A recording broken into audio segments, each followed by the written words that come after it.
26 years ago when this started to now, it's surreal. It's just a dream, really.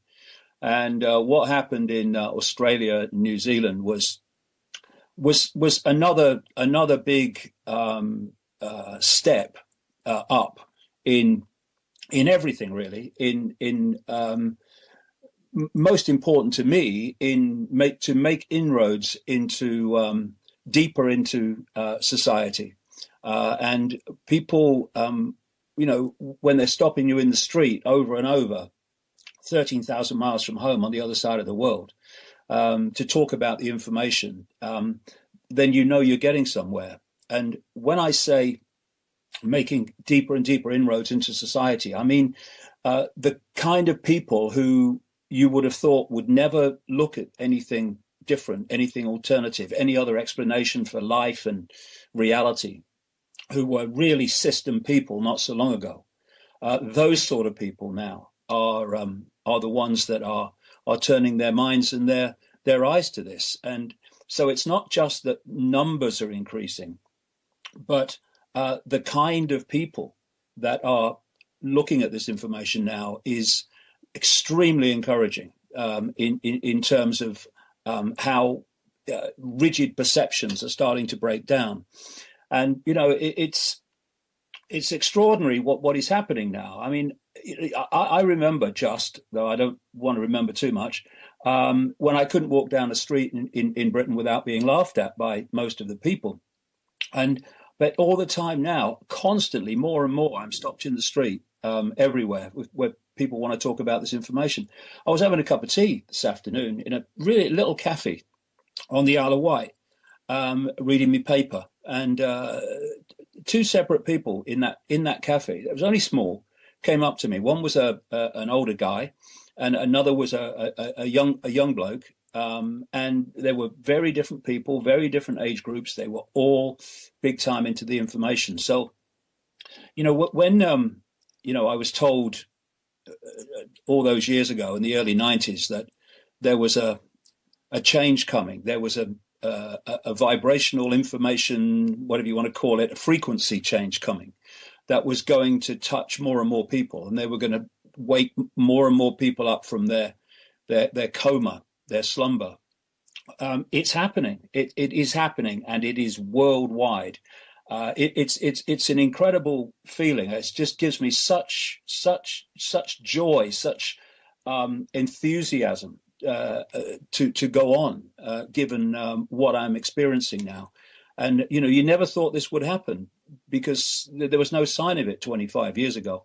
But now we are on the cusp of major changes for the better, in terms of people awakening to the world as it is, and to themselves as they are, and not what they've been told they are. Two things on that. The first is, of course, that's very, very necessary for a guy like you, because if you don't seize that from time to time, you can become a bit disillusioned, is probably the wrong word, but a bit discouraged or a bit disheartened. So it's great that happens. And of course, when I spent time with you in London, I used to chuckle behind your back. We used to walk down Wembley High Street or somewhere else. So we take a trip out of Wembley and go somewhere. And most of the people coming up to you, and it happened every 10 or 15 minutes, were young people. I hate to say that even, because I'm not old, but people in their early to mid 20s. So that's one aspect. The other aspect is, and I don't want to go negative because we've got so many important things to talk about, but the other aspect of you making greater strides, and some others like you who have been around as long as you doing great things, are that you have to deal with the sort of nonsense that I mentioned in the monologue, and that you've been talking about on davidicke.com headlines today. Now, how much or how little you want to get into that is entirely up to you. I've had my say on it. These are the things you just have to endure, I suppose. Well, I've been taking shite and abuse for 26 years, mate. I've written the book on it, really, but I think it's just surreal, and I think it's sad. I think that's what I feel most, sadness, because when you look at what's going on in the world and what is planned to go on, and how we need to deal with it, how we need to alert people to that, so that we can collectively deal with it. When you're starting to make really big strides in achieving that, more and more every day, to think that there's someone on the other side of the world claiming to want to get the information out, who is just wanting to damage you at every opportunity. I think it's sad. What's that line about resentment is drinking poison and waiting for the other guy to die? So to wake up every morning with that in your heart and to go to sleep every night in the same state, I think is sad. It must be a nightmare. And Sean, for goodness sake, grow up, mate. Get on with your life, because at the moment you're walking down the street with a hole in each foot and a smoking gun under each arm, and you're going to go on doing that until you get on with your life and stop trying to damage other people. And I wish you well. I really wish you well. And I would just end with this. I'll just give you one quote, Sean, if you're listening. Mark Twain. If you tell the truth, you don't have to remember anything. And I think that's a bit of a lesson of today.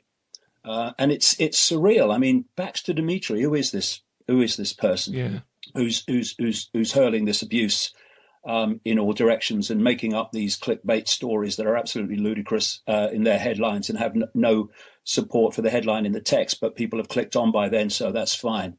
And Baxter, unfortunately, if people look at what has happened, has had a very bad day. He started out as being someone else, and he ended up as two statues. It can't be easy. It can't.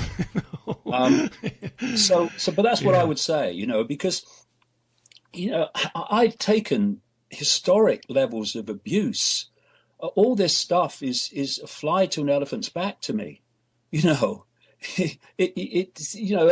me you're talking to. Look what I've been through. Do you think that I care less about this? What it's doing is destroying Sean Edel. That's what it's doing. And of course, the abuse from far more serious operators with, greater capability than the likes of him.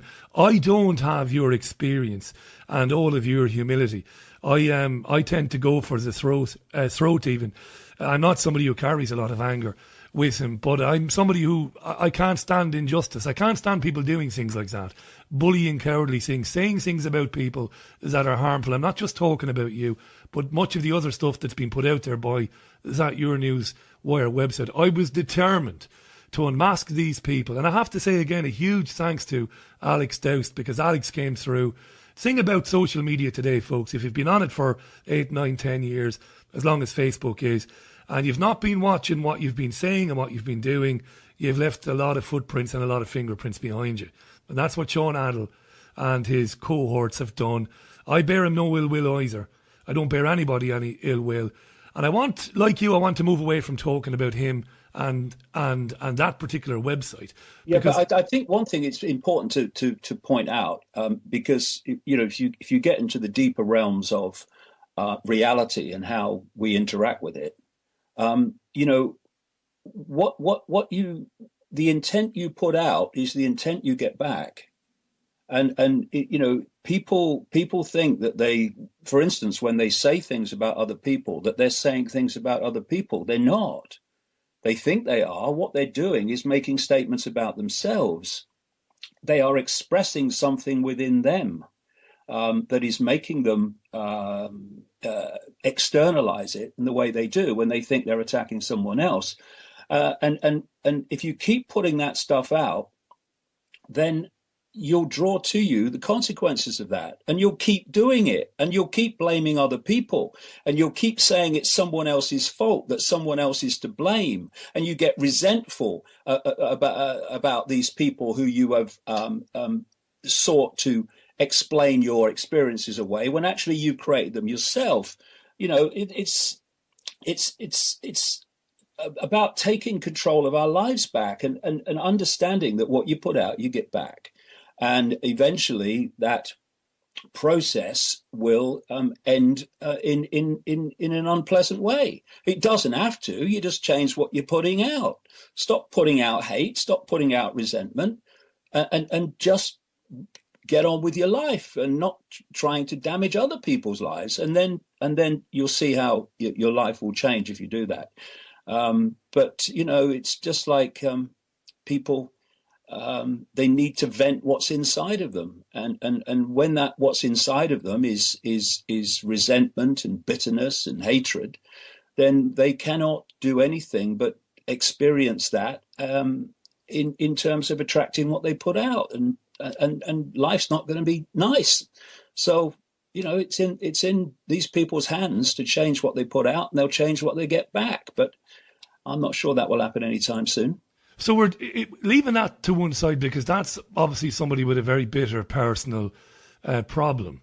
But just to touch on something that I spoke with Mike Rivero about last night, we didn't really get into it, actually. I mean, you sent me a text that was a night I hadn't seen it. We didn't really get into it with Mike, but Mike touched on it with respects to Hillary Clinton coming after the independent media, or the independent media that's doing a good job of exposing stuff. But there are elements of the independent media that, maybe not for personal, bitter or twisted reasons like we've been discussing, but maybe for other reasons, are also becoming a bit of a hindrance. And I think that goes a long way. That goes side by side with what you described earlier on, which is that we're seeing the success now. Slowly but surely, we're seeing that more and more people who you never would have believed would have picked up a David Icke book, or would have had a listen to something on YouTube by Jim Mars or by Rivero or by whoever. We're seeing that. So is that why we're seeing such a lot of nonsense in some sections of the independent media? What do you think about that?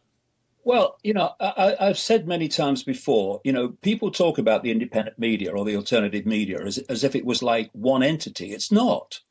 The independent media, as it's called, some of it isn't, but the alternative media, let's call it, is a massive spectrum that on one end is almost imperceptibly different from the mainstream. It acts like the mainstream, it operates like the mainstream, it just has a slightly different fix on world events. And then you go right across this vast spectrum of the so-called alternative media. And at the other end, you've got people like me and others who are questioning everything.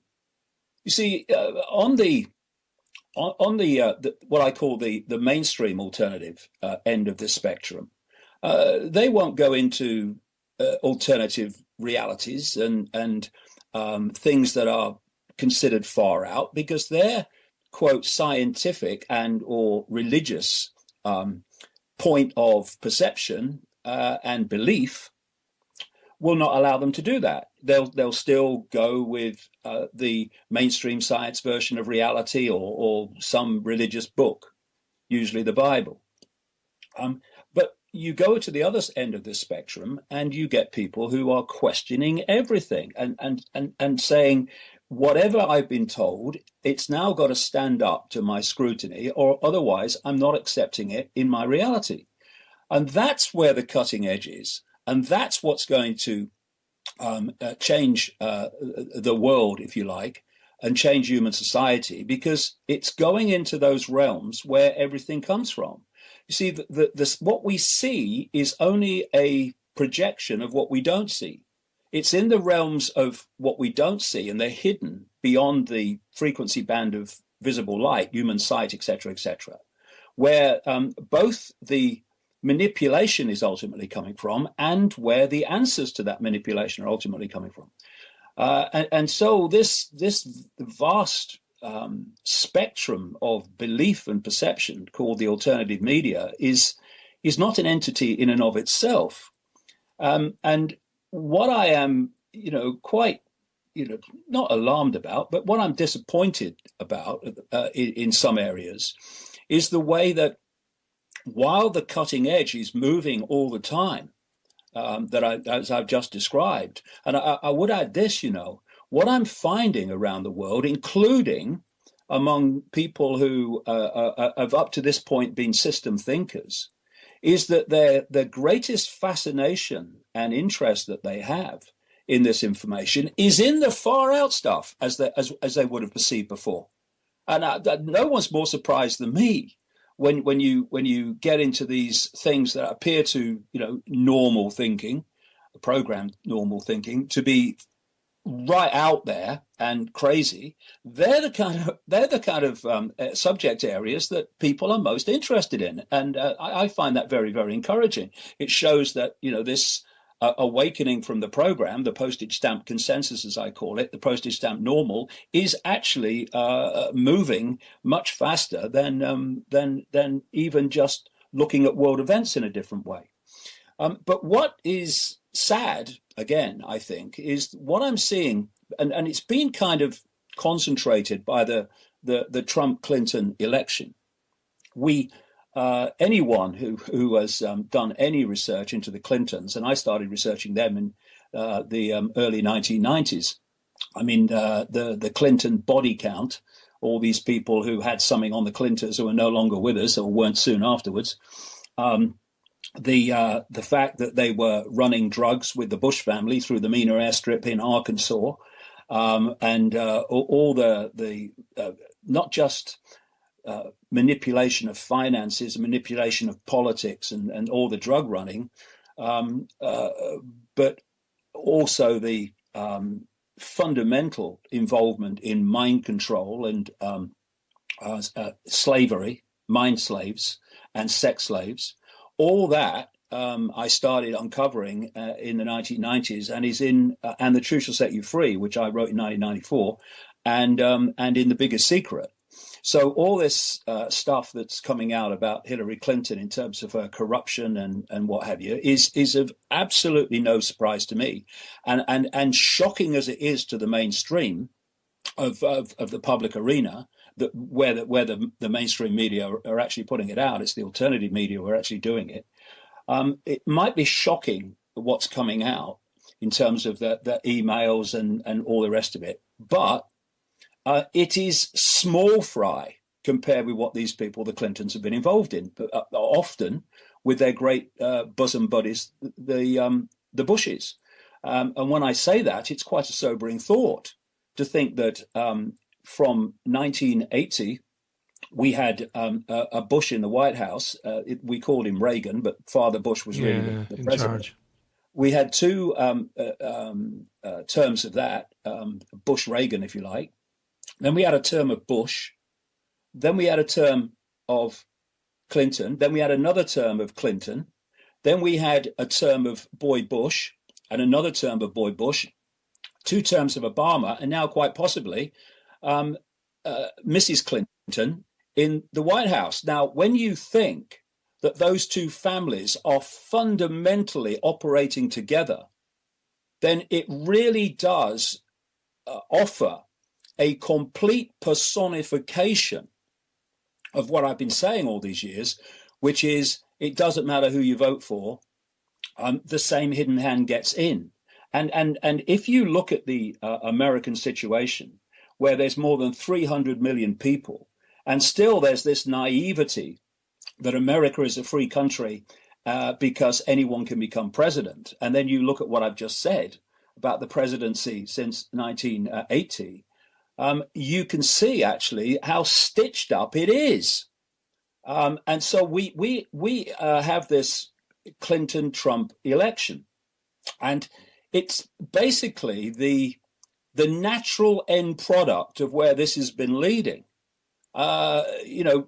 We're supposed to have political choice, and we have the choice between this mega crook and worse, Hillary Clinton, and Donald Trump, who I wouldn't trust to tell me the time in a room full of clocks.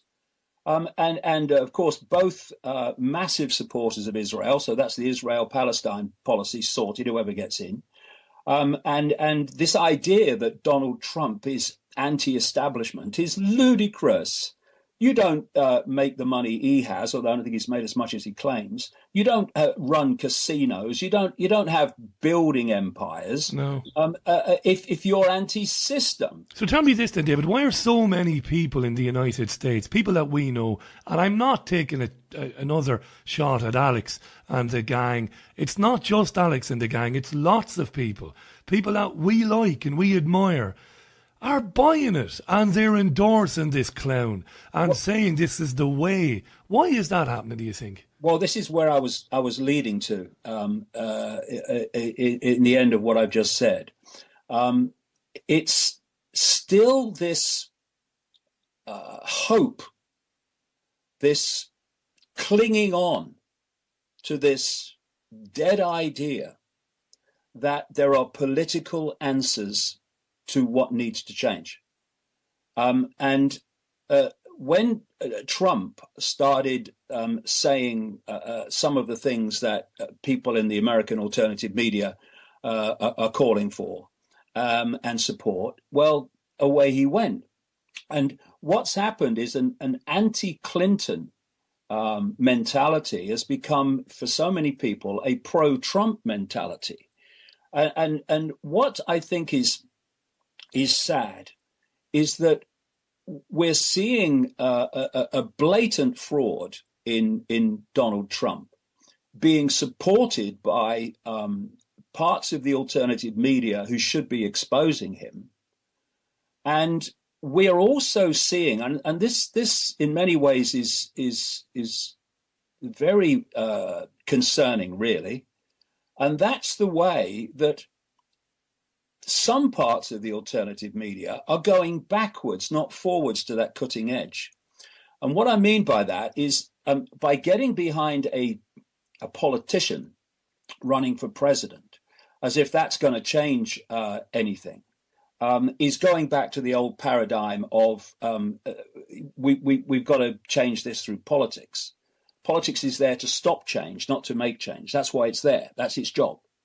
But there's also this other thing I'm seeing where this discernment of situations like terrorist attacks, where you would be saying, well, hold on a minute, does the official story stand up?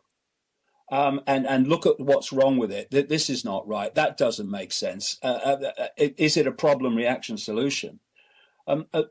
In some areas, that's being put to one side. And a terrorist attack, which the authorities say was Muslim extremists, is jumped upon to make propaganda against Muslims in general and to demonize Muslims in general.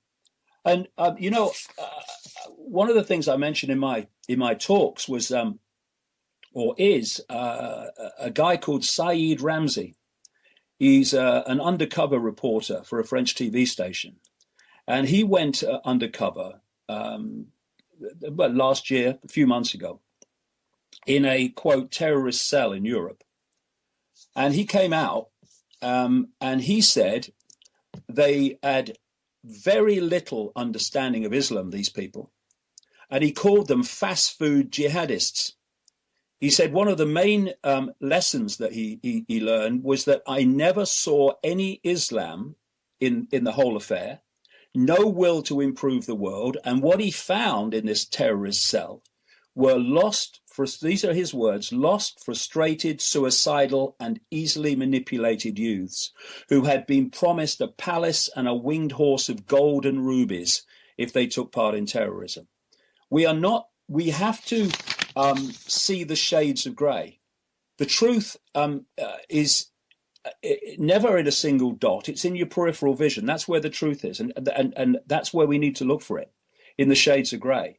And when you have Muslims in general, I mean me and religion. I don't want. I think they're all mind control. Mind control. Yeah. I think they're all. I think religion. I don't care what it's called. It is the greatest form of mind control ever created. But that doesn't mean, again, shades of grey, that people shouldn't follow a religion if that's what they choose to do. Although it's very indicative, I think, to me, that if you're born in a Muslim family, you're almost certainly going to be a Muslim. If you're born in a Christian family, you're almost certainly going to be a Christian, if you take a religion up at all. If you're born into a Jewish family, you're going to follow Judaism. I wonder where the choice is in that. Yeah, there's none. When you've got such a blatant, born into a Muslim, Jewish, Christian family, become a Jew, a follower of Judaism rather, a Muslim or a Christian. I mean, where's the choice in that? It's obviously a program download. That's where it comes from, overwhelmingly, because of the environment that you were born into. But if people want to follow a religion, well, that's good. If that's what they want to do, it's called do with your life what you choose to do with it. But what we are seeing is this black and white a view that if you're Muslim, you are a danger, and that all-encompassing nonsensical view is colouring the way that people see Muslims, who have no desire to be violent and no desire to harm anybody. And to see parts of the alternative media put aside looking at these terrorist events on the basis of, is the government telling the truth, but instead jumping on the fact that Muslims are blamed for it, and thus demonizing all Muslims, which of course brings us back to the whole Trump situation, where he's basically doing that as well, in terms of tarring everyone with the same brush, and these parts of the alternative media are at the moment in reverse, and when we need to be moving on and realizing that the answers are A, not political, and B, that any view that is black and white is almost all the time wrong. Can I jump in there with my tuppence worth on that? I can't find an argument with what you said, but I'm going to throw a but in there. I think you're right. 99% of what you said there is right. And maybe we're going to go down this road. Maybe I've interrupted too soon again. But I think with some of them, I think there's a financial motivation for doing. Now, I'm not saying for a second that some of them get paid by the likes of Donald Trump. They certainly do not. I'm not saying that at all. But I think they want to situate themselves somewhere and play to an audience. And financial and advertising revenue reasons are behind the dramatic change in the narrative, David. I don't know. All I can do, Richie, is just observe that there has been a change in the narrative, and I don't think it's for the better, because whoever gets into the White House, whether it's Clinton and with all these glaring health problems that are being well documented by the alternative media. Whether she's going to make it all the way because of that, who knows? But whoever gets in, the hidden hand will get in. There's no question about that. I mean, when you look at Donald Trump and you look at his statements through his life, never mind through his campaigns to be president, he changes his state stance all the time. He says he was for that when he wasn't. He says he was against that when he wasn't. And of course, let's not forget. I've just been through this reprise of the Bush-Clinton domination of the White House since 1980. And let's not forget that Donald Trump and the Clintons have been very close over the years. And we've got to be much more streetwise. We've got to take a step back and observe from afar and not get pulled in. We get pulled into the game. We start playing the game by supporting players in the game as if they're going to change anything. They're not. We need to hold to what to how we have always seen this.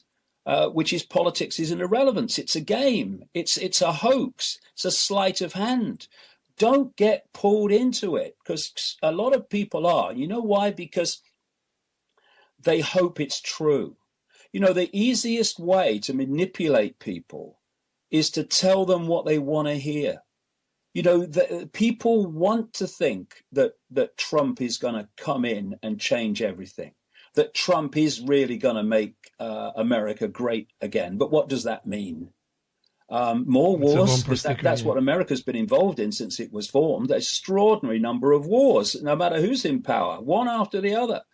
They want to believe it, and what you want to believe, you are more likely to allow yourself to get pulled into.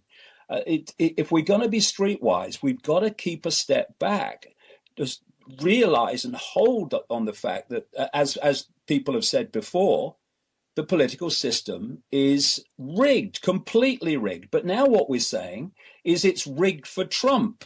No, it's rigged.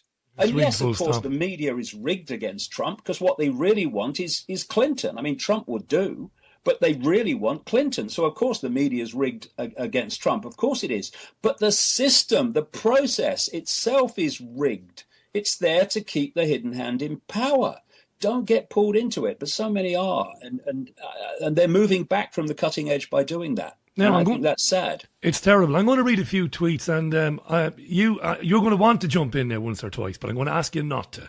I'll read a Okay. couple of quick tweets, and then you and I talked earlier about what we'd like to talk about.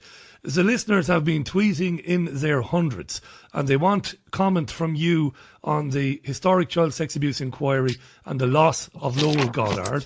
They want a bit of comment later on Omran Dakniesh or Daknish, the young Syrian boy. Good. They want to hear about that. And what was the third thing? There was something else he wanted me to ask you about as well. It'll come to me in a minute. But I'm going to read some of these tweets just very quickly. And I'm going to say hello to a few people. Hundreds have come in. Hi to Wayne Winterfell. Wayne, how are you? Thanks for tweeting. Kirsty McDonald disagrees entirely with us. For feck's sake, she says, read the Quran, maybe meet an ex-Muslim, or just open your eyes. Islam is in no way peaceful, says Kirsty. Kirsty, you're entitled to your opinion.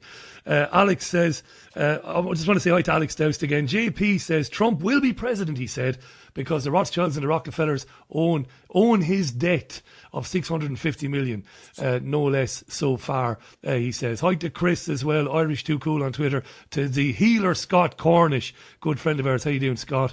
There is no God, he says, there is only energy.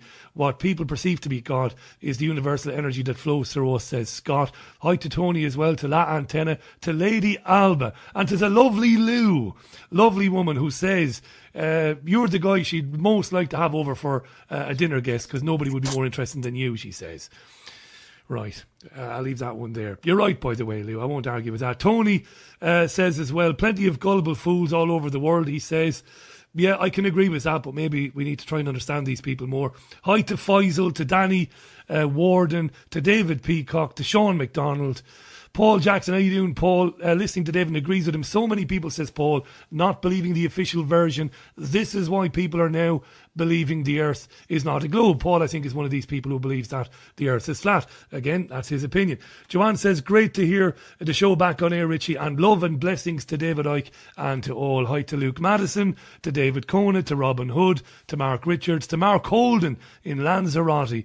And I could be here all night. Spirit Samba as well on Twitter, and everybody else. Right.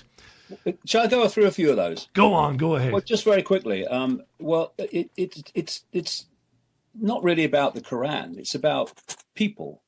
And I've met lots of Muslims. I've been to the Middle East and met people there. And they were some of the nicest, kindest, most peaceful people you could ever meet. So whatever, that is claimed to be in the Quran, they were Muslims and they were peaceful people. You'll get other people who will look at the same book and they will use it as a excuse to do terrible things, because they are not peaceful people. They are violent people. And thus they will seek ways to express that violence, as others need ways to express their hate. And if that mentality was born in a Jewish family, that they would be a violent Jewish person. If they're born in a Christian family, they'd be a violent Christian person. And it's them. That's what it is. And it's no good just talking about a whole massive group of people in one line and just writing them off as this, that, and the other because of the acts of some. It's crazy, it's very, very not good for the world in terms of the black and white way that we see it. And so, because there are people doing deeply unpleasant things who've migrated into Europe, to women and other things in other ways in Europe, and so and people carrying out terrorist attacks, mostly of the kind of people that I've just described from that undercover reporter. That suddenly we must therefore perceive anyone who's Muslim as being like that. It's nonsense, and it's fantastic for the foundation technique of controlling the many by the few, and that is divide and rule. We've got to see life, if we're going to get over divide and rule, we've got to see life in shades of grey, and realize that there are deeply violent people who are white, there are deeply violent people that are Muslim, there are deeply violent people that are Jewish, and deeply violent people who are black South Africans. And there are peaceful, loving people among all those same groups. And if we start to see it in that way, then divide and rule becomes very much more difficult, because we're dealing and making judgments based on the person and not the group as a whole, which can include and does include people who perceive the world in very different ways, even though they call themselves the same thing.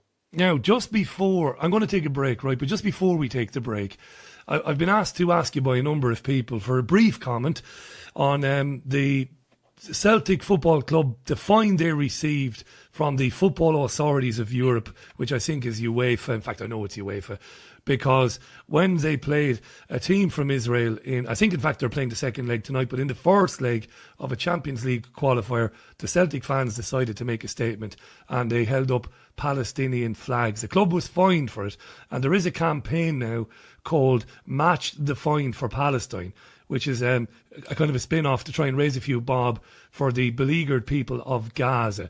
I know, obviously, you've been talking about the conditions and the brutality that Palestinians have had to live under for years. You've been talking about it. It's caused you all sorts of bother, of course, in terms of some of the things you've been called. So, of course, you have a comment on that. Andy, and I think it's Andy, by the way, who sponsors Jordan when Jordan comes on, the lovely Andy Hunter from freestylehomes.com. Lovely guy, Andy. What do you think of that one, mate? Well, I wonder if the same reaction would happen if there was an Israeli football club and the Israeli fans put up Israeli flags. I think Netanyahu would be screaming at every microphone that could be put in front of him personally. And I think, this actually does come on from what I've just been talking about. If you demonize a whole people for the acts of a few, then that demonization kind of deletes the same level of empathy you would normally have, because they've demonized. So in some perverse way, they deserve it. So if you can demonize Palestinians and Muslims in general as mass murdering maniacs, and that's what Netanyahu, of course, is always trying to do, to justify the horrors he inflicts upon them, then you're going to get more people who are going to say, yeah, right, yeah, they deserve it. Drop a bomb on all of them. Yeah, but you've heard that, I've heard that. And it's when you start demonizing a group, when in fact what we're facing here is a open air concentration camp in Gaza with vast numbers of people within it who only want peace, who only want enough to eat, who only want to see their children grow up, who just want to get on with their lives in some sort of mode worth having, instead of just existing as they are at the moment in a concentration camp, open air concentration camp that has been devastated by mass bombing by state of the art technology. And then the rebuilding process virtually being next to non-existent compared with what needs to be done. So we have these people who are not terrorists, who are not trying to kill anybody. The vast overwhelming majority, they're trying to survive. They're trying to survive under the control of a vicious state of imposition and racism, which is what the Israeli regime is. It's unbelievably racist, and it has this whole racial superiority it has in relation to where it is compared with where the Arabic people are and the Gaza people are. And we have, because of the fact that Israel is in fact a Rothschild fiefdom, we have this sliver of land with 8 million people having this massive impact on the world, this incredible fundamental impact on the Middle East, and having such influence in the governments of the world and the government groupings of the world, like the UN, etc., that the Palestinians' voice is not heard and can't be heard. And so when you have a football match and these Celtic fans want to make a statement of solidarity with these Palestinian people in the horrific daily, hourly lives that they are forced to live because of the oppressor, to get fined for it by dark suit administrators of a sport, I think is outrageous, and it would not be the same if it was the other way. It certainly would. And of course, the Palestinians have very few people to talk for them. Most politicians around the world are so terrified of the Rothschild stroke Israeli influence that they keep their mouths shut. At best, keep their mouths shut, or at worst, become sycophants for Israel. And this is not about politics, and it's not about race. It's about basic humanity. The basic humanity of looking at people in terrible straits who are being treated in a fascist way, no other word for it, and the world looks on while the leaders of a sliver of land of 8 million people basically do what the hell they like. And it's the way it's always been since the invasion, and it's the way it will go on being until enough people say we're not having it.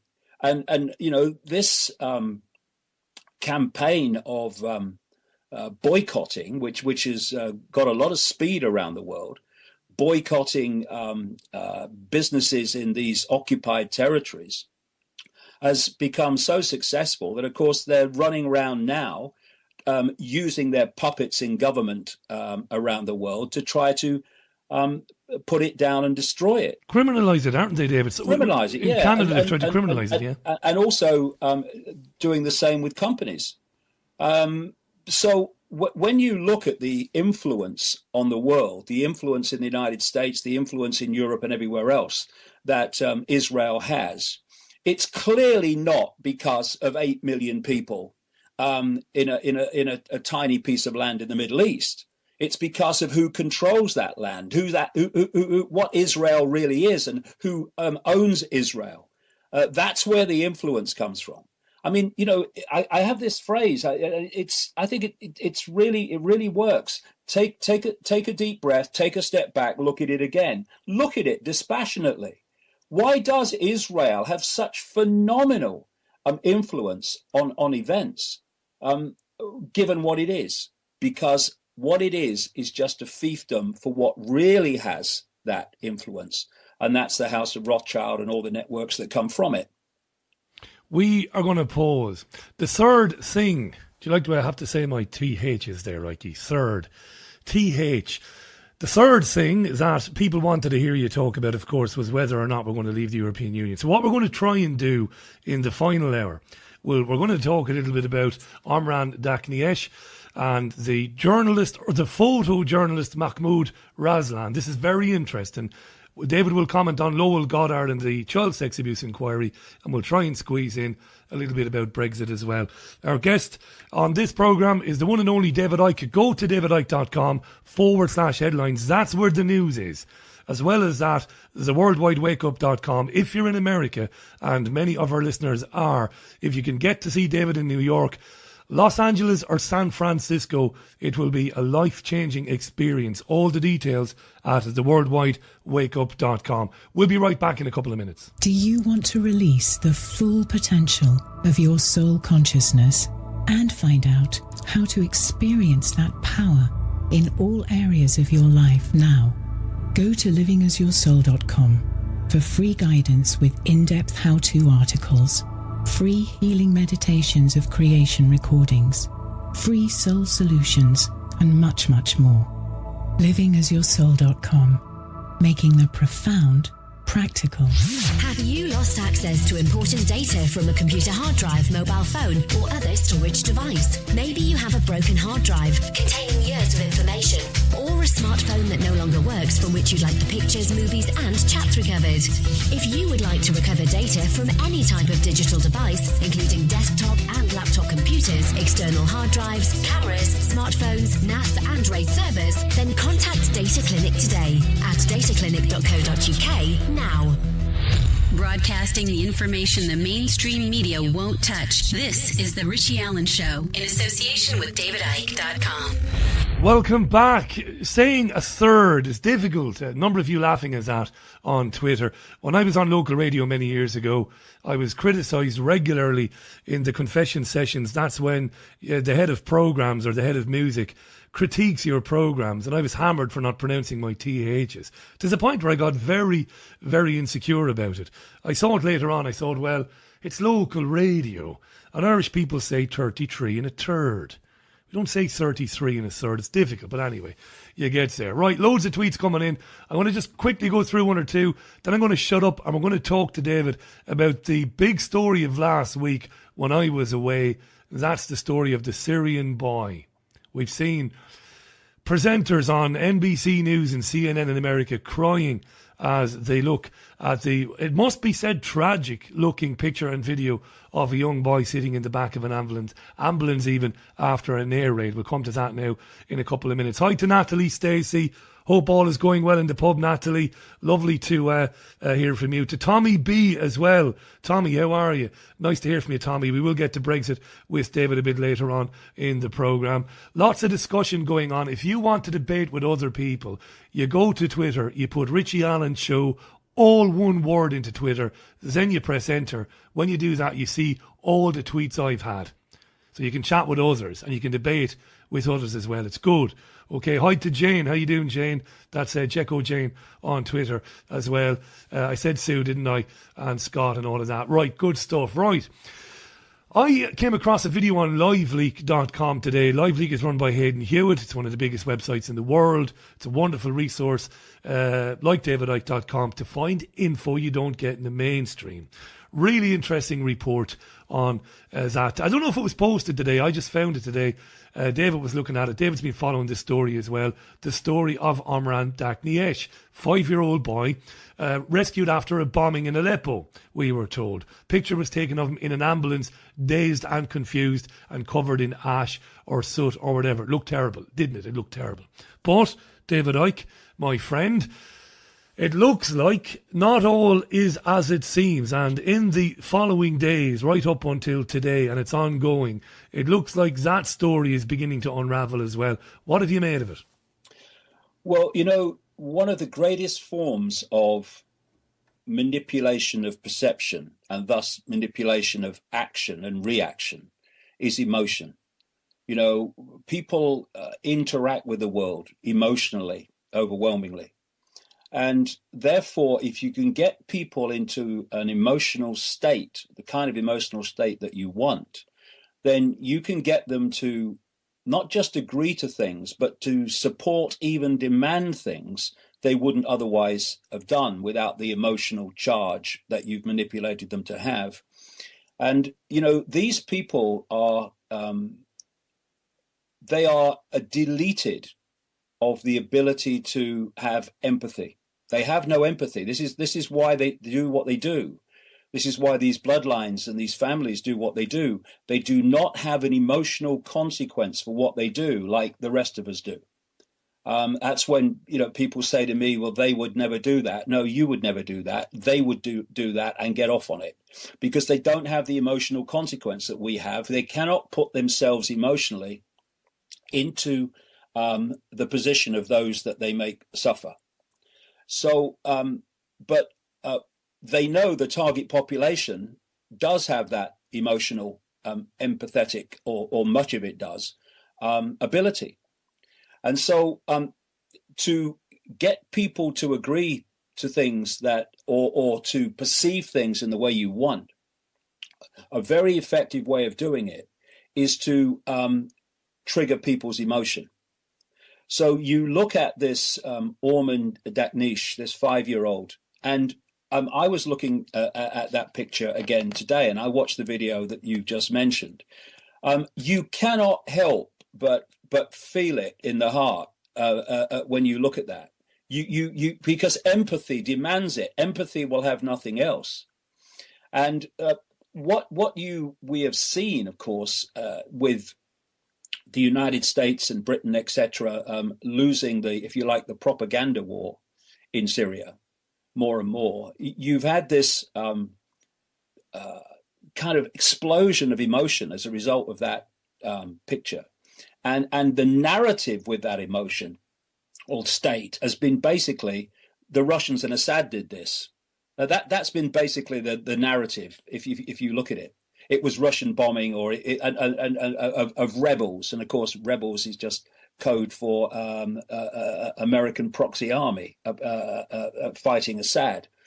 And what it's understandable that we feel these emotions, and my goodness me, we should. I mean, look at that kid. But we've also, again, if we're going to be streetwise, we can feel that emotion, but not get manipulated by it. We can feel emotion for the child, but also not forget that that child was there ultimately because the United States and the hidden hand behind the United States and Britain, big time Britain, started that attack on Assad, which has led to the catastrophe that has followed. And that can get lost when you get pulled into emotion. You stop thinking straight, because that's what a great charge of emotion does, and you lose again peripheral vision. All you can see is that which is triggering the emotion. And if you look at what happened almost a year ago now to that 3-year-old Aylan Kurdi from Kobani in Syria, he was the 3-year-old little boy found on the beach. Now, when it comes to triggering empathetic emotion and empathetic reaction, I mean, there can't be many pictures like that little boy lying on the beach, dead as a result of drowning, trying to get across into Europe with his family and others. And what followed that, of course, it went around the world and people felt that emotion again. What followed that was a massive increase in the number of migrants coming into Europe on the back of that. It was in the aftermath, if you remember, Richie, of that photograph, that massive emotional charge that was felt around the world. Oh, yeah. That Mrs. Merkel, who is owned by the hidden hand down to her DNA, opened the doors of Germany to anybody. And if you remember, because of that picture, this is how powerful this manipulation is. That picture, you had Germans on the station platforms applauding the migrants as they came in. And I'll tell you why, because it's all manipulation, mate. It's all psychological and emotional manipulation. The reason they did that is they associated all these people coming into Europe with that little boy. that image, that they were that little boy. That's what the emotional connection was, and why it played out like that. But again, it's shades of grey. People who are in war zones and in terrible situations need to be helped. They need to be given shelter. They need to be allowed to get to places where they have safety, where they have food, where they have shelter. But that emotional charge, because of that horrific picture of Aylan Kurdi, meant that everyone coming in, a great numbers of them, were not coming away from war zones. They were taking advantage of the fact that the doors were opening. But they were all associated at that time with that little child, that 3-year-old on the beach. And now, of course, things are being seen in a different light, because we're back to shades of grey. Not everyone coming into Europe, is a refugee from war. Wars created by the West, and therefore the West should be giving them shelter. There are people coming into Europe who, in that same migration, who are deeply, deeply, deeply unpleasant people, and have a different way of seeing women, for instance, and all that. And so let's not forget that the men who were jailed for the drowning of Aylan Kurdi and the others that died with him were Syrian men, right? So we've got to get out of this mode of black and white. Syrians good, Syrians bad. No, most Syrians are lovely people. Some of them are very deeply unpleasant people who are doing this, trafficking people to their deaths. And people coming to Europe, peaceful people. Some of them are deeply unpleasant people. It's not black and white, but people always try to see it like that and to paint it like that, which is what we were talking about earlier with parts of the alternative media who are doing that now. All Muslims bad. And we have a situation where emotion is a massive vehicle for manipulating people. As a result of the emotional outpouring for Aylan Kurdi, vast numbers of people went into Europe that wouldn't normally have got in, not refugees, opportunists. And now the consequence, that's what the hidden hand wanted. I mean, you look at Soros, you look at Merkel, you look at other agents of the hidden hand. They're all pushing for this mass migration into Europe, because that's the plan.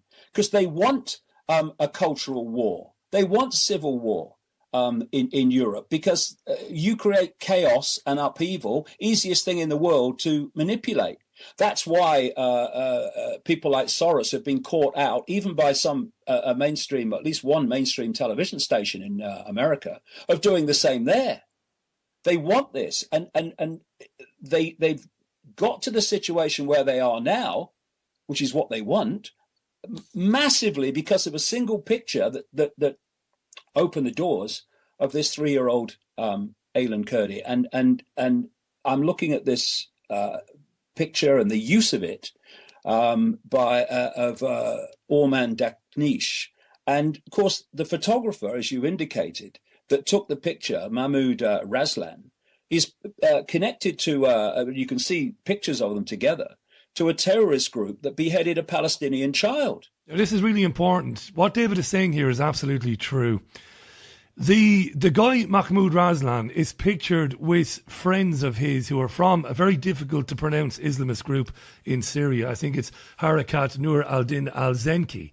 And those guys that he's pictured with, it isn't doctored in any way, it is him with those guys. As David just said there, they were responsible for that gruesome beheading of that young boy. Again, a story that was covered in the British mainstream press as an example of the horrors in Syria and what's happening in Syria, and because of Assad and all of that. And he is linked to these guys, David. And this is the guy who's come forward with the picture of young Omran in the back of the ambulance. Yeah, exactly. And you know, let's look at that again. in terms of, and in the light of what I've been saying tonight, what is ISIS doing? This front for the United States. It's alleged. They allege that they're Islamic people, but they are attacking who?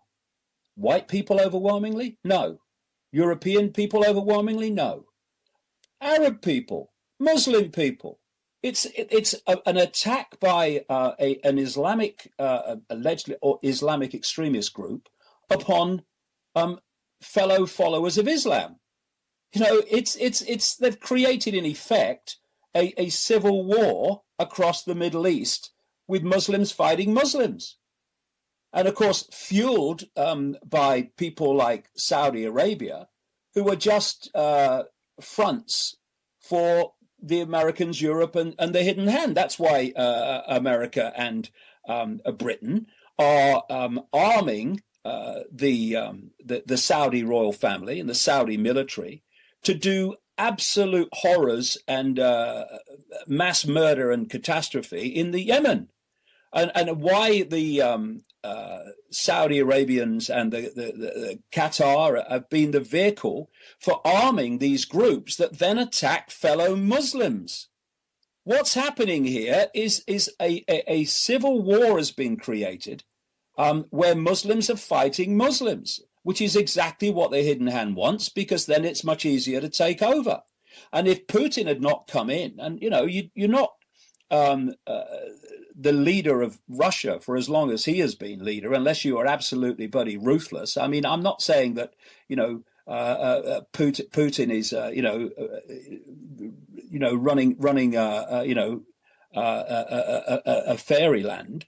But if he had not come in, then Assad would have gone by now, and they'd have got what they wanted.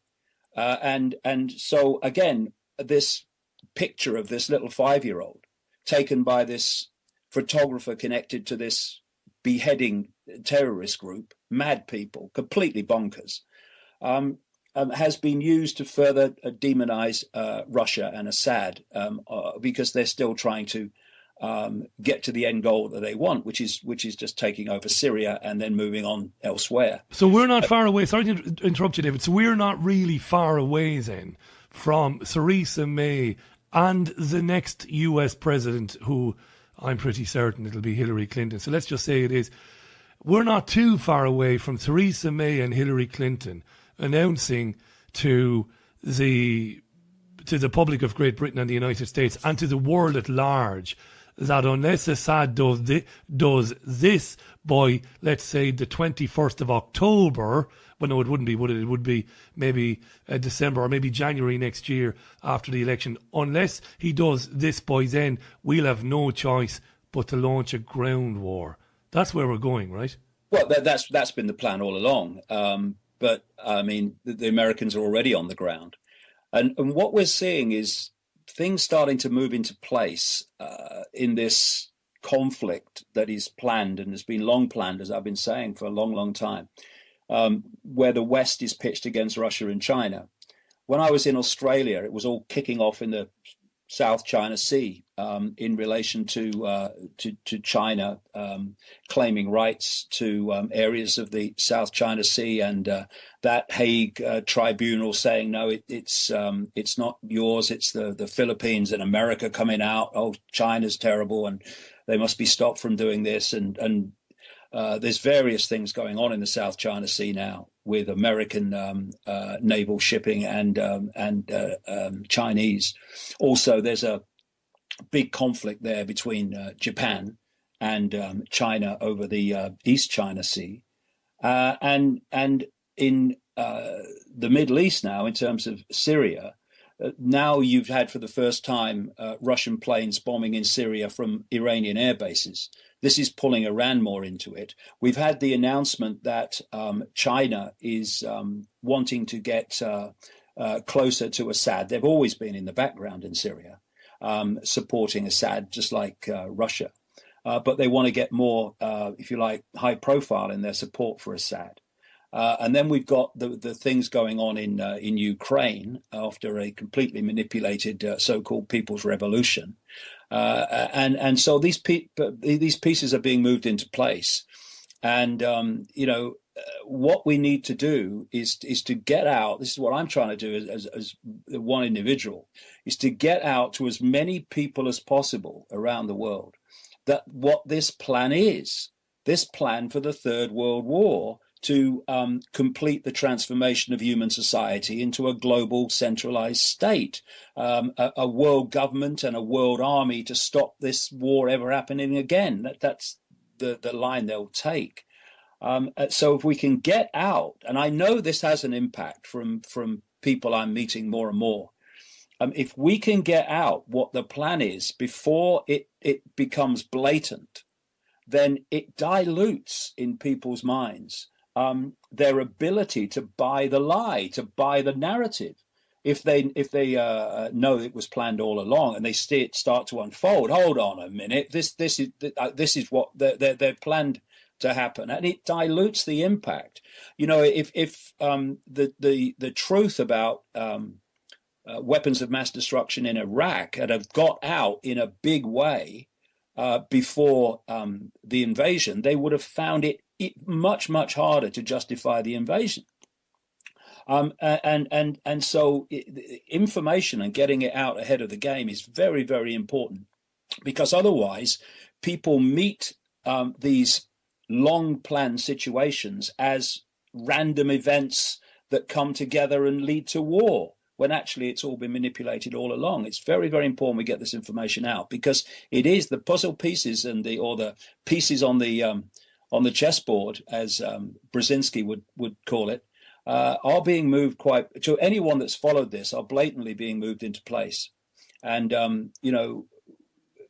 Syria is a powder keg. It could kick off any time in terms of Russia and the West. It's 21 minutes past the hour. That I'm mindful of time, because I do want to talk about the child sex abuse inquiry, and also get a word on the idea. Well, I suppose the absolute desperate misery that people are expressing to me through social media is that they went out and voted that Britain should leave the European Union, and they now believe that it's very unlikely it's going to happen. We'll come to that in a minute. Before we do that, though, I just want to mention David is in the United States. He's leaving, I think, next week to go there, maybe the week after. He's in New York Grand Prospect Hall on September the 10th. That'll be an amazing event, that the day before the 15th anniversary of 9/11. He's then off to Los Angeles on September 17th at the Irvin Marriott, and on September the 24th he's at the Craneway Pavilion in San Francisco. Go to davidicke.com or theworldwidewakeup.com for more information on getting tickets for any of those events. It's terrific. It's something that, as I said earlier on, will change your life. It really will. So we'll just move then to something else that happened during my 3-week summer holiday. And that was Lowell Goddard, the New Zealand woman, the New Zealand judge who was appointed as the latest head of the historic child sex abuse inquiry. She was appointed by Theresa May, our listeners will remember that, who also appointed Elizabeth Butler-Sloss and Fiona Woolf. Should have had to resign as Home Office Minister, or as a Home Secretary. Should have had to leave politics in disgrace after appointing 2 women with very strong ties to people suspected of either abusing children or covering up that abuse. But no, that's not the way things work these days. She's become Prime Minister since appointing Goddard. Goddard is gone. David, some of the victims who really, God love them, who suffered unimaginably, at least for me it's unimaginable anyway, and maybe don't understand what's really going on. They believe that they were onto something with Lowell Goddard. They're now devastated.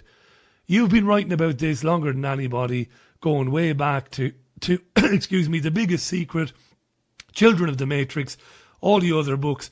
What's going on here with the resignation of Lowell Goddard?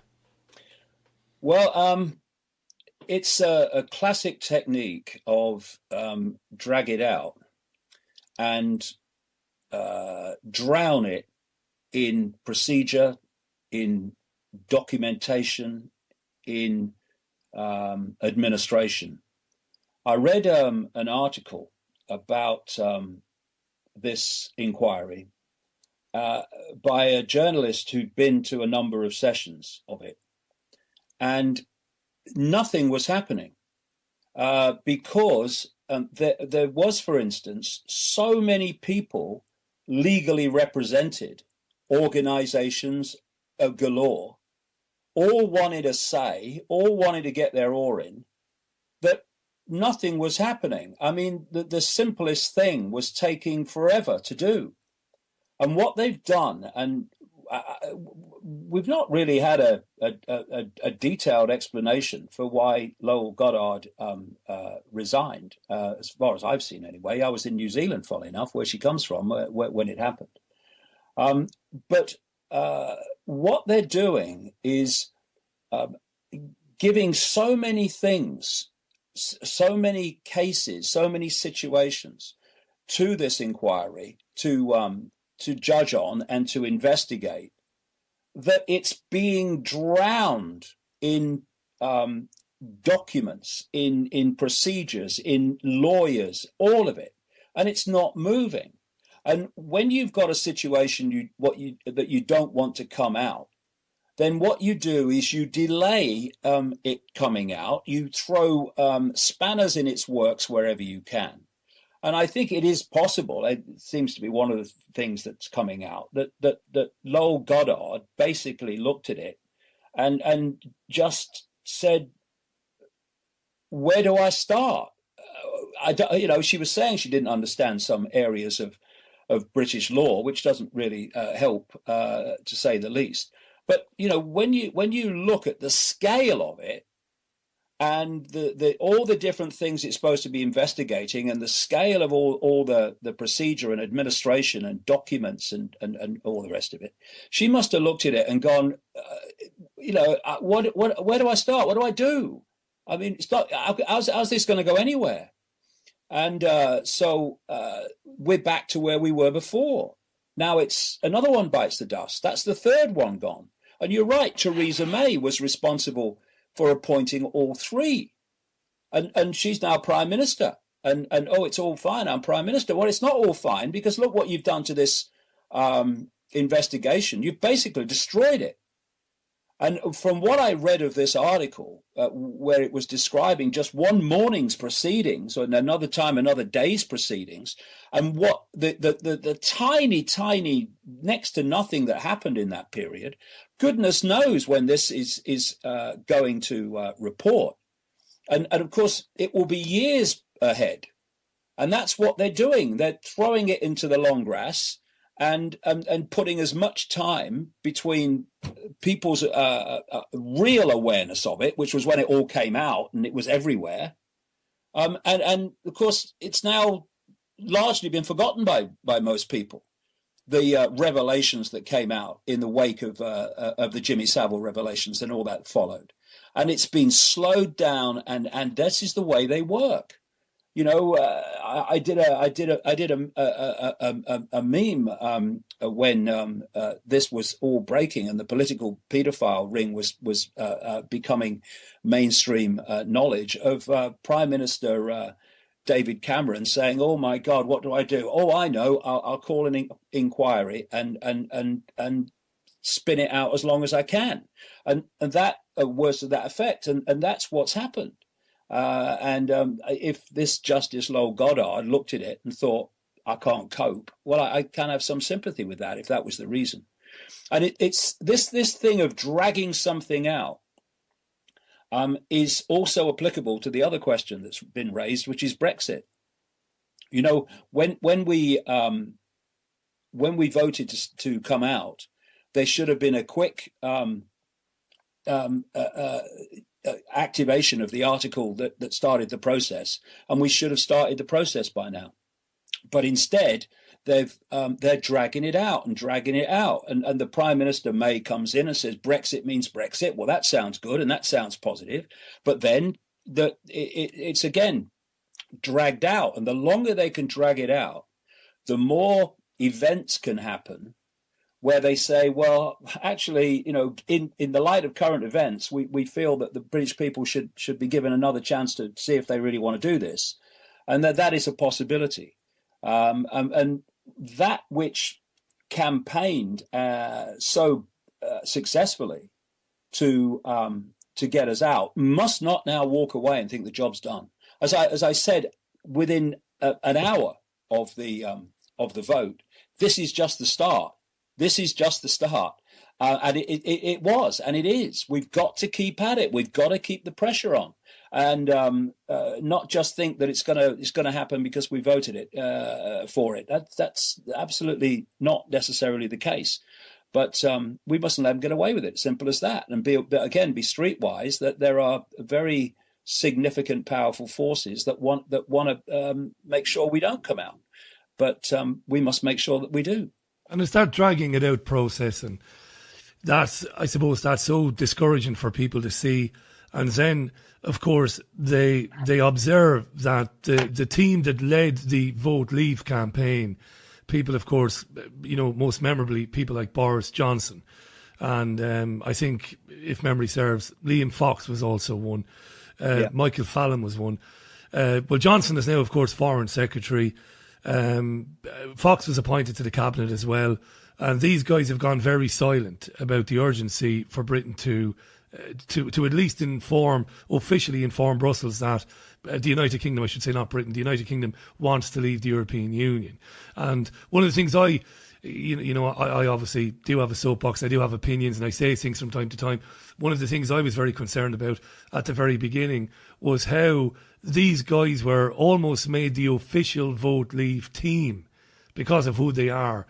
And, you talked at great length on davidicke.com about how Johnson at the very beginning was saying that he would renegotiate Britain's way back in under more favourable terms from an out position, which was absolutely ludicrous. So these people were almost like they were ringers from the word go, David. Johnson. Yeah, well, if they're politicians, they're overwhelmingly, with a few honourable exceptions, not to be trusted. And what they say in the moment is what suits them in the moment, and they'll say something else in another moment. This is the way politics work. So I wouldn't trust Johnson. I wouldn't trust any of them. We can only judge the situation by their actions, not by their words. And just because Theresa May says Brexit means Brexit does not mean that that's how it turns out. What we must do, like I say, is keep the pressure on and not just sit around and say, well, I'm a bit worried that we won't come out. Well, let's get involved then. Let's get involved. Let's put the pressure on. Let's keep highlighting the fact. Let's keep pressurizing them to trigger that article that will start the process. Let's keep on. This is the thing. That you kind of learn when you're involved in this for a long time. The greatest thing that you can have, and the most important thing you need, is persistence. To keep coming back, being knocked down, getting up and coming back, and taking a few steps further forward, and then getting knocked down, and then getting up, and then going back and taking a few more steps forward. It's not.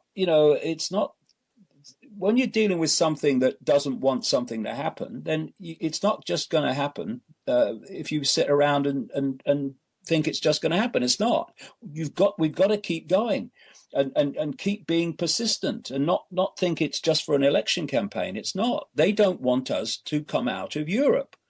The hidden hand doesn't. The establishment doesn't. None of them did. They had the shock. A massive shock when people ignored almost the entire political spectrum in Britain, saying we must stay in, and voted to come out, and therefore they're not going to go quietly. That was blatantly obvious, and so we have to watch. Not every word meaningless. We need to watch every action, because that actions are what tell us what's going on, not words. They're to cover what's going on. Daniel Ford tweets, a number of people have tweeted this as well. Hi, Daniel. Does David think it's a possibility that we actually will never leave Europe? But I suppose if we think that, we'll be pessimistic. What do you think? That is what the hidden hand wants, clearly. I mean, the whole idea of the EU is to absorb more and more countries, and therefore more and more sovereignty, not let people out to get some sort of sovereignty back. I mean, this is not exactly what they didn't want. So they don't want us to leave Europe. Now, we as a people then have to decide if we're going to let them get away with that.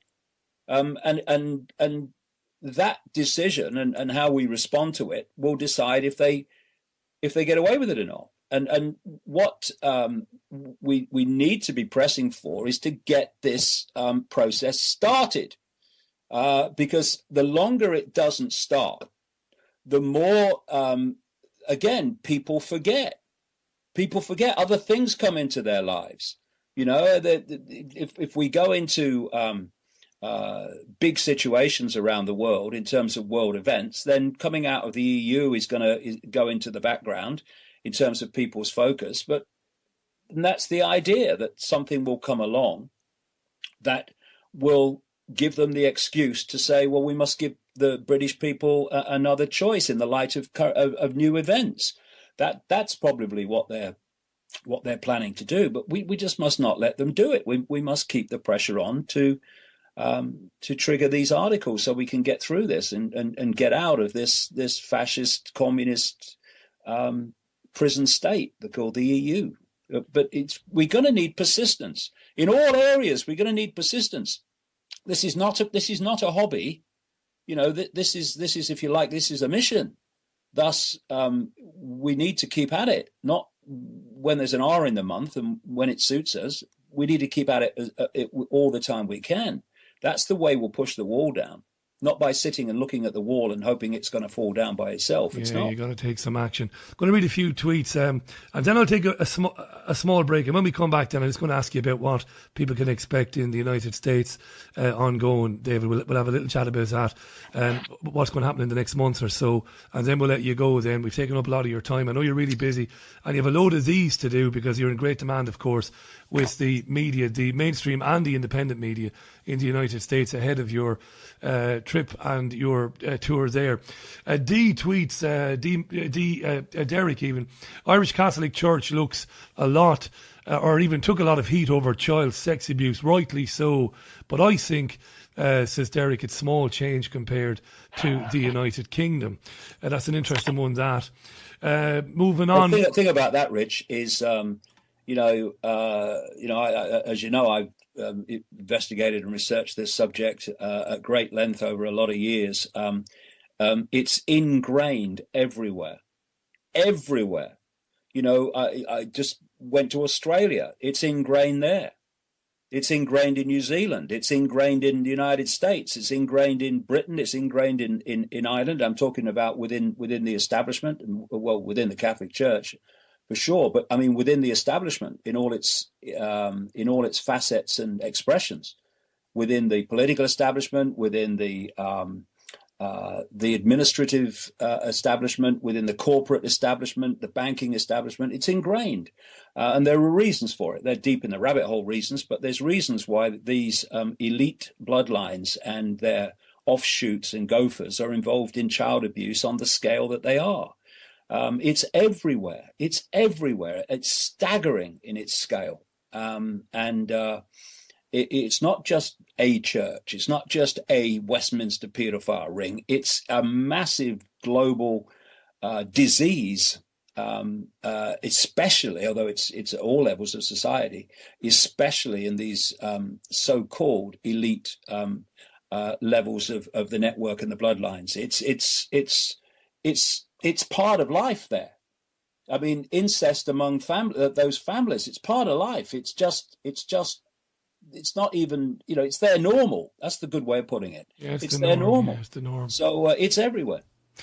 Deb, Rich tweets, by the way, and all we do is drone on about how many medals we won in some sick self-gratification. For feck's sake, he's referring to the Olympics. Martin Houston tweets, we need a CSA inquiry properly run at a proper pace, concentrating on the Westminster paedophile ring. Now, Deb Fernandez tweets that that's a very important point that's been made there. Yeah, it's a good point, that, yeah. The reason, or one of the reasons, I've just given one of the other reasons, but one of the reasons they've given this inquiry so many different things to investigate and report on is to swamp the Westminster paedophile ring part of it. What there should have been is an inquiry specifically on that and the offshoots of it. And then another inquiry into other things, so that people who were running these inquiries were dealing with something they could handle, dealing with something of a size, of a scale that they could make relatively rapid progress in. But by dumping it all together, they are drowning out the Westminster paedophile ring, and they're making it almost impossible to administer and therefore report in any credible way, certainly in any credible timescale. That's what's going on. Brilliant stuff. Deb Fernandez says her family was schooled by her late father, who was a World War II veteran. He was well smartened up to all of this by the time of his death at age 93. Shades of grey indeed, says Deb. Sounds like he was a remarkable guy, your dad, Deb. Let me just scroll down. Interesting one here from David Stanford. On the Omran Dakniesh story, the young boy, David Stanford asks simply, why didn't the photographer help the child rather than getting all those photographs of him? Really good question, that. Right, it's exactly 20 minutes to the top of the hour. We're going to go to a quick break. When we come back, we'll get a brief, as brief as David wants it to be. I know it's been another crazy day for him. The tour is obviously huge. There's a lot to be done between now and going to America for the first day to New York on September the 10th.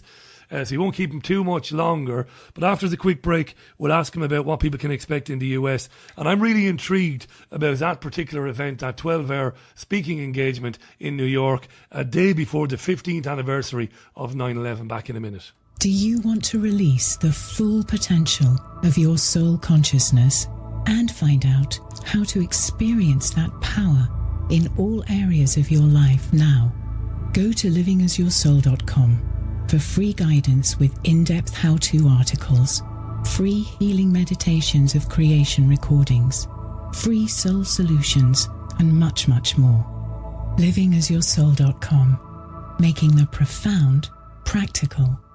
Have you lost access to important data from a computer hard drive, mobile phone, or other storage device? Maybe you have a broken hard drive containing years of information, or a smartphone that no longer works from which you'd like the pictures, movies, and chats recovered. If you would like to recover data from any type of digital device, including desktop and laptop computers, external hard drives, cameras, smartphones, NAS, and RAID servers, then contact Data Clinic today at dataclinic.co.uk now. Broadcasting the information the mainstream media won't touch. This is The Richie Allen Show in association with DavidIcke.com. Welcome back. 20, not even 20, it's 18 minutes at the top of the hour. Go to theworldwidewakeup.com, go to davidicke.com for details of the American and European legs of the Worldwide Wake Up Tour. All the details are there about how to get tickets, where David is appearing and when. I'll tell you what, mate, what an amazing time to be in New York. It's the day before the 15th anniversary. But just before you say anything about that, Tommy B and Lou wanted to say that the interview you did with the Aborigines was absolutely brilliant. They loved that. Well, that was a great experience. I felt very privileged to have been asked to go down and meet them when I was in Perth. And what was so fantastic about it for me was I talked to these two women at the Aboriginal people there, and they could have been talking out of my books, and I could have been talking out of their sort of verbal history going way back. In other words, we were speaking the same language. And they had come to their understanding of reality, their understanding of life, and what happens in the hidden from their verbal history being passed on through phenomenal numbers of generations. And I'd done it in the way that I've done it, and yet we'd come to the same conclusions. I found that absolutely fascinating, and they had their way of expressing it. I had my way of expressing it, but we were saying the same thing. And what has happened is that when this British Empire, other European empires as well, but the British Empire in particular, because it was so big, when they moved in on these lands, which were then populated by people that went way back into ancient history, they set out to destroy them. The people that overwhelmingly did the destroying, the rank and file, they did it because they thought these people were savages, because they were so stupid they didn't realize what they were talking about. But from the core, the hidden hand, they were orchestrating this destruction coldly, calculatedly, on purpose. Because if you are going to impose a perception, a global perception program on the target population, then you have to, as much as you can, destroy any alternative version of events, any alternative version of reality, any alternative version of history. And that's what they did with the native peoples. They did it in Africa, they did it in South America, Central America, they did it in North America, they did it in Australia, etc. But what was fantastic talking to those two women was how they didn't quite manage it, and the story, the knowledge, has been passed on, has survived through to present time, and I've seen it with other people like Credo Mutwa in the Zulu shaman in South Africa, and what they've tried to do in terms of the native peoples that they didn't destroy completely, and of course they killed vast numbers of them, is to assimilate them into the target population global program. And a lot of people from these formerly native peoples and ancient peoples have been assimilated, but significant numbers have not.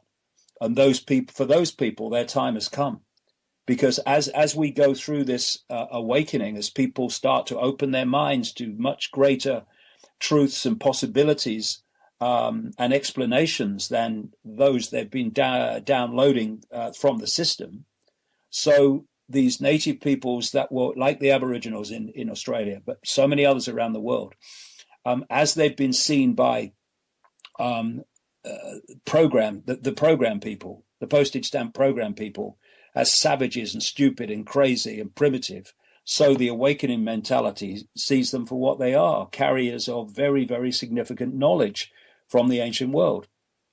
Before this lockdown of knowledge began, and the global program started to be installed. So it's just fantastic to have this coming together of people from very different backgrounds who've come to their conclusions from very different roads and routes, but they're speaking the same language. It was unbelievable. I had such a great time. It looked it too, mate. It looked it. Just before we talk briefly about the New York date and America, I say it briefly because we'll run out of time quickly. But before we do that, Shona tweets, Shona Dryden on Twitter, is Credo Mutwa still around? I don't think he is, David, is he? Yeah, as far as I know, he is, yeah. Is he? Is he still around, is he? As far as I know, all yeah. Right, yeah. I've not spoken to him for a while. Oh, that's good news, that, yeah. Because I've seen your videos with him and your interviews with him, and you get this sense of great knowledge and great age, you know. That's one of the situations you're moving around, you're focused, you're traveling, and you lose touch with people. When one time I used to go out there a lot, but of course I can't do that now because of all the other things that are happening. But yes, as far as I know, yeah, great man, a great man, and an amazing story, and an amazing story of persistence. Because given that man's life and what happened to him, there would have been every reason for him to walk away, but he never has. Amazing man, and it was a great privilege to know him. Fantastic. And if anybody wants to see David's conversations with him, go to David's YouTube channel. All that information is there, and those videos are there. They're terrific to watch. Go to davidicke.com. It's all there. So you're in New York on September the 10th, which is a day before the 15th anniversary. People like me who, began to see the world differently after September the 11th. For us, it will always be massively important, David, to keep talking about it. What do you think it's going to be like for you to be there talking to a New York audience on that particular date? Well, funnily enough, it sounds like it was planned. It wasn't. It was, my son Jamie and the other organisers we were looking to go to America in the autumn because we were going to Australia in the July, August, and the date the hall had was September the 10th. So that's how it came about. Synchronicity. Meant to be, but not consciously decided in that way. And I think it is very, very significant, and it's very important we keep highlighting it, because let us not forget a number of things. All this stuff in the Middle East was triggered by 9/11. Wouldn't have happened otherwise. There'd have been no invasion of Iraq. There'd have been no invasion of Afghanistan. And lots of things that have followed would not have happened. So that was the trigger. The other thing is that, and this is something I said a lot in Australia on the mainstream media, because I was invited a lot onto mainstream national radio stations, even television stations, and I got a lot of information out that would never have got out on the mainstream before. And one of the points I made was that, and continually made, because I saw their faces change when I made it. These people are, we're conspiracy theorists. And I said, the invasion of Iraq, did they find weapons of mass destruction? Well, no. They lied about weapons of mass destruction to justify an invasion. Well, yeah. Well, the same people that told us that gave us the official story of 9/11. Not just the same, government, the same people, the same individuals. And you see their faces change. And you say to them, so why do you accept that those same people lied about weapons of mass destruction in Iraq to justify a catastrophic invasion and all that's kicked off as a result of it? And yet you kind of look in disdain that people like me are questioning the official story of 9/11. It's journalistic schizophrenia. That's what it is. Yeah. That you can accept one and then think that although they lied completely about that, they told the 100% truth about 9/11. It's a nonsense. It's ridiculous. It's cognitive dissonance. That's what it is. And when you point that out, you see their faces change, and they go, well, actually, that's right, isn't it? Mm-hmm. From 9/11, you can then go into the sequence that has brought us to where we are now, with the project for the New American Century involving Rumsfeld and Wolfowitz and Cheney and Dov Zakheim, who ran the whole Pentagon budget in the Bush administration.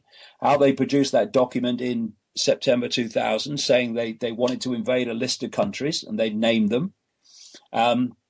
And they were including Iraq, Libya, Syria.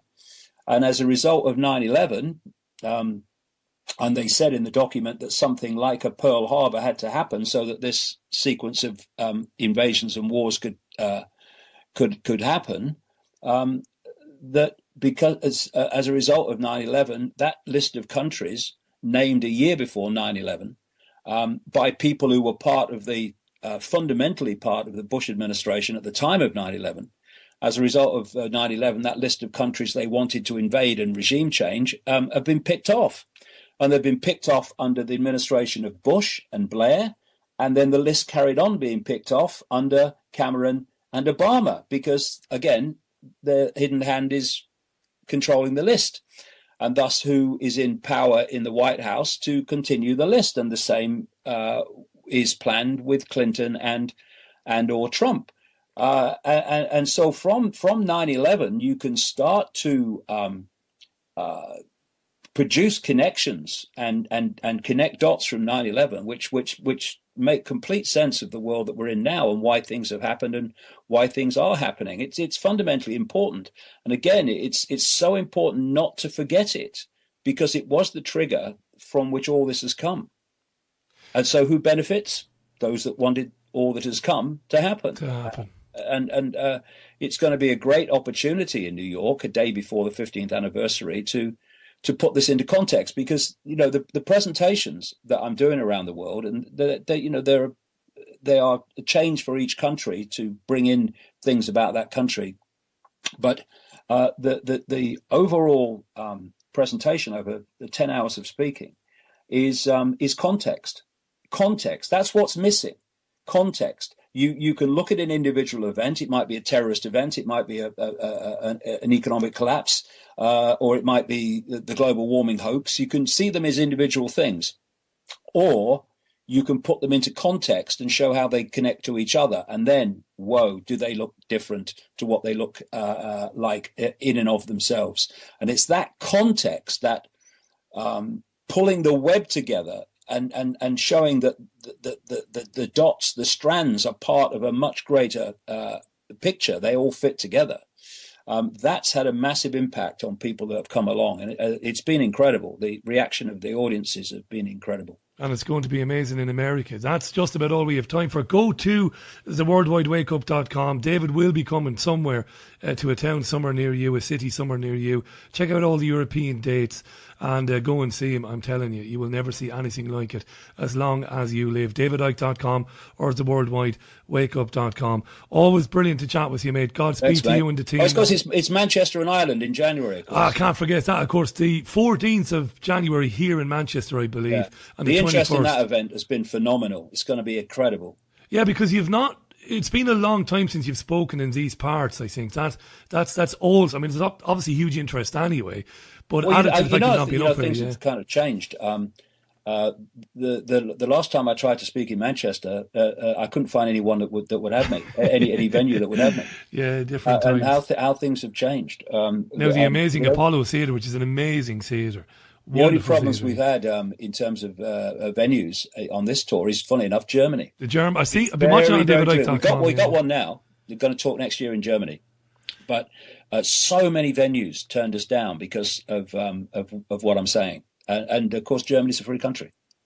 Of course it is. You and the team, Jamie and all the gang who put together the tour, have a brilliant time in America, mate. Of course you will, and I'm sure we'll swap emails while you're over there. I'll be following it closely on davidicke.com and on your Facebook page as well. Look after yourself, and we'll talk real soon. Cheers, Rich. Thanks, David. David Icke on the line to us there from his home on the Isle of Wight. Remember, theworldwidewakeup.com, davidicke.com. That's where all the information is.